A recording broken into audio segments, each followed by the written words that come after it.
আসসালামু আলাইকুম। আবারও হাজির হলাম আপনাদের মাঝে নতুন আরেকটি ভিডিও নিয়ে। আপনারা দেখতে পাচ্ছেন আমাদের সামনে একটি এইচপি ব্র্যান্ডের বর্ডারলেস মনিটর আছে। আগে আমরা মডেল নাম্বারটি দেখে নিই, চলুন মডেলটি দেখতে চলে যাই। দেখতে পাচ্ছেন M22F, যেটা সর্বলাস্ট এইচপির যে মডেলটি, এই মডেলটি এখন ওয়ারেন্টিতে আসা শুরু হয়েছে। তারই মাঝে আমাদের কাছে এর আগে কয়েকটি মোটর আসে, সেগুলো ভাঙ্গা ছিল বা বিভিন্ন রকমের সমস্যা ছিল। আজকে যেটা আসে সেটাও দেখতে পাচ্ছেন প্যানেলের সমস্যা, এটা ফিলিকিং করে বা পাশাপাশি ছবি আসে যায়। এরপরে লাইন তো আসি, এ দেখুন লাইন তো আসি। এরপরে আলো বাড়ি দিতে থাকে, কমতে থাকে। আর এখানে একটা সিগনেচার আছে, সেটা খেয়াল রাখবেন। তো ভিডিও শুরুতে বলে রাখি, যারা ইউজার আছেন তাদের উদ্দেশ্যে ভিডিও তৈরি করা, কোনো টেকনিশিয়ানদের উদ্দেশ্যে তৈরি করা না। যারা টেকনিশিয়ান আছেন দয়া করে ভিডিওটি স্কিপ করে চলে যান। যদি সঙ্গে থাকতে চান সেটা আপনার ইচ্ছা, থাকতে পারেন। আর যারা ব্যবহার করেছেন তারা আমাদের সঙ্গে থাকুন। চলুন দেখি এটা রিপেয়ার হয় কি না, সে বিষয়ে আপনাদেরকে জানানোর চেষ্টা করব। তো এটা করতে হলে দেখি মামা হাসরাও, এটার যে বিষয়টা দাঁড়ালো সেটা হলো যে এটা খোলাটা খুবই রিস্কি। কারণ হচ্ছে এক তো হলো বর্ডারলেস, তো মনিটর খোলাটা এমনি রিস্ক হবে।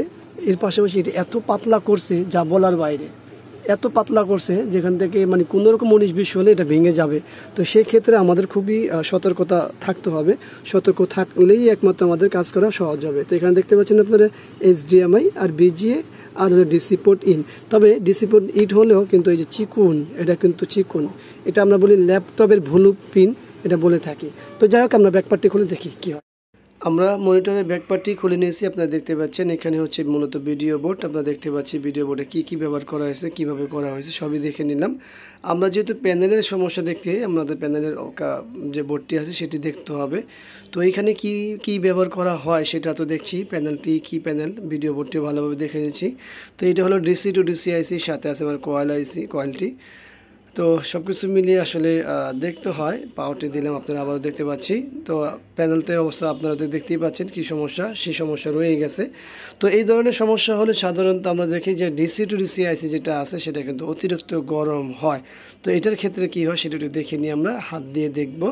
তো হাত দিলে পরে কি হয়, হ্যাঁ এটা কিন্তু অতিরিক্ত গরম হচ্ছে। তো এটা গরম হওয়াটাই স্বাভাবিক। তো যাই হোক, আমরা দেখে কি করতে পারি অবশ্যই আপনাদেরকে জানাবো। আমরা অনেক সময় নিয়ে দেখেছি, দেখার পর আমাদের কিছু রেজাল্ট আসে। সেই রেজাল্টটা কি আসে সেটা একটু দেখাবো, আপনাদের সাথে শেয়ার করব। এই হলো আমাদের মনিটরটি, এই হলো প্যানেলের সিগনেচার। আর আপনারা কালার তো ফিলিকিং করতেছিল, সেটা তো দেখেছিলেনই। কালার বলতে ব্রাইটনেস বাড়তেছিল এবং শেড আসতেছিল। এই যে নিচের দিকে দিয়ে একেবারে শেড ছিল সেগুলো চলে গেছে, সব একেবারে পারফেক্ট হয়েছে। তো আমার যদি মূল কাজ সেটা কমপ্লিট হয়েছে। আশা করি ভিডিওটি আপনাদের ভালো লাগবে। কারণ হচ্ছে ভিডিওটি শুরুতেই বলে রেখেছিলাম আমরা যে এটা শুধুমাত্র ব্যবহারকারীদের উদ্দেশ্যে তৈরি করা, এটা কোনো টেকনিশিয়ানদের জন্য নয়। তো আশা করি যারা আপনারা ইউজার আছেন তারা অবশ্যই আপনারা ইনফরমেশন পেয়েছেন যে এই ধরনের সমস্যা হলে সমাধান হয়। তবে সমস্যা হলেই যে আমাদের সাথেই যোগাযোগ করতে হবে বিষয়টা এরকম না। যারা কাজ করে তাদের সাথে যোগাযোগ করতে পারেন। তবে একটা কথাই বলবো, যারা রেগুলার কাজ করে তাদের সাথে যোগাযোগ করলে আপনার বা আমাদের সকলেই ভালো হবে। তো ধন্যবাদ সবাইকে ভিডিওটি দেখার জন্য। ভিডিওটি ভালো লাগলে লাইক, কমেন্ট, শেয়ার অবশ্যই আমাদের এই চ্যানেলটি সাবস্ক্রাইব করবেন, পাশে থাকা বেল বাটন চাপ দিয়ে রাখবেন। আবারও দেখা হবে অন্য কোনো বিষয় নিয়ে। আজকের মতো এখানে বিদায়। আল্লাহ হাফেজ। আসসালামু আলাইকুম ওয়া রাহমাতুল্লাহি ওয়া বারাকাতুহু।